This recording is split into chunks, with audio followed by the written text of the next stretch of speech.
আসসালামু আলাইকুম রহমতুল্লাহ। প্রিয়সুদী কাছে ও দূরে দেশ ও প্রবাসে যে যেখান থেকে দেখছেন আপনাদের সকলকে আজকের এই পর্যালোচনায় স্বাগতম। আজকে আমি একটি পয়েন্টের উপরে একেবারেই যৎসামান্য কথা বলবো। সেটা হচ্ছে আজকে আমাদের এক ভাই, দিনী ভাই শফিউর রহমান ফারাবী, তিনি জামিনে মুক্তি লাভ করেছেন, জেল থেকে বের হয়ে এসেছেন। আমরা তার ভিডিও দেখেছি, ছবি দেখেছি, মোটামুটি সারা বাংলাদেশি এখন খবরটা জানেন এবং আন্তর্জাতিকভাবেও খবরটা অনেকেই জানেন। তো আমি ফারাবীকে নিয়ে দু একটি কথা বলবো। এর আগে আমি একটি লং ভিডিও করেছিলাম। বিস্তারিত জানতে চাইলে আপনারা সেই ভিডিওটি দেখে আসতে পারবেন, যে ফারাবী কেন আটক করা হয়েছে, কি ছিল তার বিষয়ে, সে মামলার বিষয় কি ছিল, কিভাবে তিনি জামিন পেলেন, বিস্তারিত সেই ভিডিওতে আমার আছে। আজকে শুধুমাত্র আমি যে বিষয়টা আনবো, ফারাবীর এই মুক্তি লাভকে কেন্দ্র করে মূলত আমাদের বাঙ্গু সুশীল বা আমাদের যে মিডিয়া, মূলত এই মিডিয়ার যে চুলকানি বা হলুদ মিডিয়া, এর উপরে দু একটি কথা বলে শেষ করে দেবো ইনশাল্লাহ। 5-7 মিনিটে শেষ করে দেব। আশা করি শেষ পর্যন্ত সাথেই থাকবেন এবং আপনারা আপনাদের মূল্যবান মতামত কমেন্টে জানাবেন। কমেন্ট সেকশন খোলা থাকবে এবং আপনাদের প্রত্যেকটা কমেন্টের জবাব দেওয়া হবে ইনশাল্লাহ। দেখেন, আমি গুগলে ঢুকেছি, মূলত ফারাবীর এই মুক্তি লাভ নিয়ে আমি একটি দিয়েছিলাম, সার্চ দিয়েছি। আমার সার্চ বারে যেই রিপোর্টগুলি আসছে যদি আমি একে একে দেখাই, যেমন দ্য ডেইলি ইত্তেফাক, তারা শিরোনাম করেছে জামিনে মুক্ত আলোচিত ব্লগার ফারাবী। কিন্তু ইত্তেফাকের এটা তাও একটু মোটামুটি আছে, শালীন আছে, অর্থাৎ জামিনে মুক্ত আলোচিত ব্লগার ফারাবী। এরপরে যদি আমরা bdnews24.com-এ দেখি, দেখেন তাদের শিরোনামটা কি করছে। ব্লগার অভিজিৎ হত্যায় যাবজ্জীবন প্রাপ্ত ফারাবীর মুক্তি। যাবজ্জীবন প্রাপ্ত মানে কি? যাবজ্জীবন সাজাপ্রাপ্ত আর কি, উনি সাজা শব্দটা এখানে লিখেনি। যাবজ্জীবন প্রাপ্ত ফারাবীর মুক্তি, তার মানে এই ফারাবী তাদের কাছে যাবজ্জীবন সাজাপ্রাপ্ত একজন আসামি শুধুমাত্র। কিন্তু এর ভিতরে তারা না ঢুকেছে, না এই বিষয় নিয়ে তারা কোনো অনুসন্ধান করেছে যে আসলে ফারাবী কেন জামিন পেলেন, তার মামলাটার বাস্তবতা কি ছিল, বা তিনি বিনা দোষে না দোষী সাব্যস্ত হয়ে এখানে ছিলেন এতদিন, নাকি তাকে ফাঁসানো হয়েছে, এই বিষয়ে এদের বিন্দুমাত্র কোনো কথা নেই। এই বিষয়ে তারা একেবারে যৎসামান্য কোনো একটি কথাও নাই। তারা শুরু এতটুকুই দেখছেন যে যাবজ্জীবন সাজাপ্রাপ্ত একজন আসামি কিভাবে জামিনে আসলেন। অথচ এই মামলাটা আমরা আলোচনায় দেখিয়েছি যে এখানে মূলত তার বিরুদ্ধে 3টি মামলা ছিল, 3টি মামলায় জামিন হয়েছে, যার বিরুদ্ধে একটি মামলা রায় হয়েছে, বাকি দুটো বিচার কার্য চলমান ছিল। তো যেই মামলা তাকে রায় হয়েছে সেই মামলাটা হচ্ছে অভিজিৎ হত্যা মামলা, ব্লগার অভিজিৎ হত্যা মামলা। তো ব্লগার অভিজিৎ হত্যা মামলায় যেই এজাহারে এই ফারাবীর কোনো নাম নেই। এরপরে পরবর্তীতে যেই 161 করা হয়েছে সেখানেও ফারাবীর কোনো নাম নেই, বা যেই আসামিরা গ্রেফতার পূর্বক তাদেরকে 164 নেওয়া হয়েছে সেখানেও কেউ ফারাবীর নাম বলেননি। কোনো সাক্ষী, একমাত্র যে মামলাটার তদন্তকারী ছিল, পুলিশ অফিসার ছিল, সে ছাড়া, অর্থাৎ এই মামলার আইও ছাড়া আর কেউ ফারাবীর নাম পর্যন্ত নেয়নি।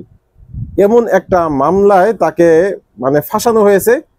আর যেই বিষয়গুলো আমরা জানি, বিগত সরকার, বিশেষ করে আওয়ামী ফ্যাসিজমের যে সরকার ছিল, তারা ইসলামে তাদের এতটাই ছিল, চুলকানি ছিল, যে যে কোনো ইসলামিক কোনো একজন মানুষকে গ্রেফতার করলে, যে কোনো মামলায় তাকে যদি গ্রেফতার দেখানো যেত, গ্রেফতার করা হতো, তাহলে তার জামিন আর হবে না এবং নিশ্চিতভাবে তাকে শাস্তি দেওয়া হবে, এটা ধরেই নেওয়া যেত। এইভাবে আমরা দেখেছি শত শত আমাদের আলেম ওলামা বা ইসলামিক মানসিকতা সম্পন্ন ব্যক্তি তাদের জীবনটা তছনছ করে দিয়েছে। অথচ এই আজকে শিরোনাম হওয়ার উচিত কি ছিল, যে ফারাবী সে নির্দোষ একজন মানুষ, তার 12টি বসন্ত তার কেড়ে নেওয়া হলো, এর দায় কে নিবে? আর্থিকভাবে তাকে একেবারে নিঃস্ব করে দেওয়া হয়েছে, এর দায় কে নিবে? কারণ 12 বছর একটি মার্ডার মামলায় আসামি হলে তার কি পরিমাণ খরচ লাগে একজন আইনজীবী হিসেবে ন্যূনতম ধারণা আমাদের আছে। তো লক্ষ লক্ষ টাকা এখানে তার গিয়েছে, ইনকাম তার বন্ধ হয়ে গিয়েছে, 12 বছর তার কোনো ইনকাম ছিল না। এরপরে শারীরিকভাবে তাকে পঙ্গু বানিয়ে দিয়েছে, কারণ একজন মানুষকে এইভাবে 12 বছর আটকে রাখলে এবং বারংবার তাকে দেখেছি আমরা নিয়েছে, রিমান্ডে নিয়েছে, নির্যাতন করেছে, এভাবে তাকে একেবারে পঙ্গু বানিয়ে দিয়েছে।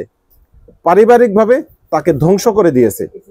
এমন অবস্থায় একজন মানুষ সে 12 বছর তাকে শাস্তি ভোগ করে এরপরে মুক্তি লাভ করলো, যেখানে সাংবাদিকরা এখানে নিউজ করবে যে নিরপরাধ একজন মানুষকে কেন 12 বছর আটকে রাখা হলো।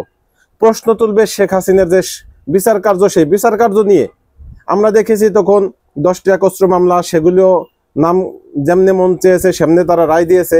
আমরা দেখেছি সাবেক প্রধান বিচারপতি এস.কে. সিনহা সে বলেছে যে রায় কখনো বিচারপতিরা লেখেন না, রায় আসে শেখ হাসিনার বাসভবন থেকে, তিনি যেভাবে চান সেভাবেই রায়টা দিতে হয়। এটা আমরা দেখে এসেছি। এবং ইতিপূর্বে আমরা দেখে এসেছি যে হাসিনার আমলে এক বিচারক তিনি তারেক রহমানকে দিয়েছিল, খালাস দিয়েছিল, সেই কারণে সেই বিচারককে রাতের আধারে বাংলাদেশ থেকে পালাতে বাধ্য করা হয়েছিল। এরকম নানাবিধ আমরা ঘটনা দেখেছি যে বিচার কার্য কতটা স্বাধীনভাবে চলেছে সেটা আমরা প্রশ্ন রাখতে পারতো। এই প্রশ্নটা ওনারা এখানে রাখতে পারতো, সেটা না করে ওনারা এখানে প্রশ্ন উত্থাপন করছে যে একজন যাবজ্জীবন সাজাপ্রাপ্ত আসামি কিভাবে জামিন পান। কিন্তু যাবজ্জীবন সাজাটা দিয়েছে, সেই সাজাটা দেওয়ার কতটা যৌক্তিকতা ছিল, মামলার কতটা মেরিট ছিল, সাক্ষী প্রমাণের কোনো ভিত্তি ছিল কিনা, সেই বিষয় নিয়ে তাদের কোনো আলোচনা নেই। এরপরে দ্য ডেইলি ক্যাম্পাস, এটাও মোটামুটি ভালোভাবেই এনেছে। তারা বলেছে দীর্ঘ 11 বছর কারাবন্দী থাকার পর মুক্তি পেলেন ফারাবী। এরপরে বাংলা নিউজ 24, জামিনে মুক্ত হলেন শফিউর রহমান ফারাবী। সময় নিউজ, এরা বলেছে যাবজ্জীবন দণ্ডপ্রাপ্ত ব্লগার ফারাবী জামিনে মুক্ত। এরাও সেম বক্তব্য, মানে এদেরও সেম ইসলামে চুলকানি। এরপরে দেশ রূপান্তর সেম বক্তব্য তারাও এনেছে, যাবজ্জীবন কারাদণ্ডপ্রাপ্ত ফারাবীর কারামুক্তি। এরপরে ইনসাফ 24, এরা এনেছে অবশেষে মুক্তি পেলেন ব্লগার ফারাবীর শফিউর রহমান ফারাবী। এটা মোটামুটি ইনসাফ, তারা ইনসাফই করেছেন। এরপরে শেয়ার নিউজ 24.com, অবশেষে মুক্তি পেলেন ব্লগার শফিউর রহমান ফারাবী। এরপরে কালের কণ্ঠ, জামিনে মুক্তি পেলেন যাবজ্জীবন কারাদণ্ডপ্রাপ্ত ফারাবী। কালের কণ্ঠ প্রথম শ্রেণীর একটি মিডিয়া, আপনারা সকলেই জানেন। এদেরও চুলকানি যে সত্যটা এরা লিখতে পারে না। এদের শেখানো যে ভাষা, ভারত যেভাবে চায়, ইন্ডিয়ার যে শেখানো বলি সেভাবেই তারা লিখবে। অথচ 2 দিন আগে আমরা দেখলাম 2 জন শিক্ষককে একজন হত্যার হুমকি দিল। সেই বিষয় নিয়ে এই কলামিস্টরা বা এই সাংবাদিকরা বা এই মিডিয়াগুলি একেবারেই মুখে কুলু পেটেছিল। একটি মাত্র কলাম তারা লিখতে বা একটি নিউজ তারা লিখতে সাহস পায়নি, বরং তার বিরুদ্ধে কয়েকজন মিলে আবার একটা স্ট্যাটাস দিয়েছে বা একটা দিয়েছে, সেটা তারা সকলে চেপেছে। তো এই হচ্ছে আমাদের বর্তমান। এরপরে ডিবিসি নিউজ টিভি যদি দেখি, ব্লগার অভিজিৎ হত্যায় যাবজ্জীবন সাজাপ্রাপ্ত আসামি ফারাবীর জামিন। তো এই যে অবস্থা দেখেন, প্রত্যেকটা মিডিয়া, মানে প্রথম সারির যে মিডিয়া, আমি আরো কিছু ছবি আছে সেগুলি দেখাইলে ভিডিও লম্বা হয়ে যাবে, যেহেতু আজকে শর্ট করব। যেমন ডেইলি স্টার, তারও সেম যে একজন সাজাপ্রাপ্ত আসামির জামিন।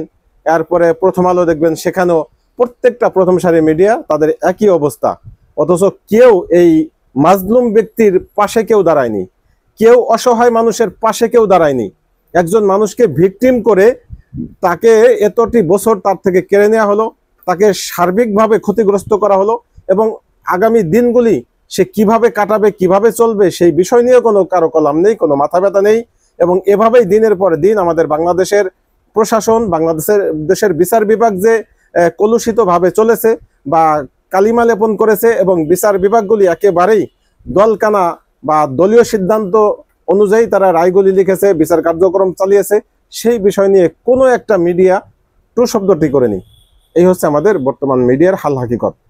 আমরা বর্তমান 24 পরবর্তী এই সময় এসে বর্তমান আমরা স্বাধীনতা ভালোভাবে উপভোগ করতে পারতেছি।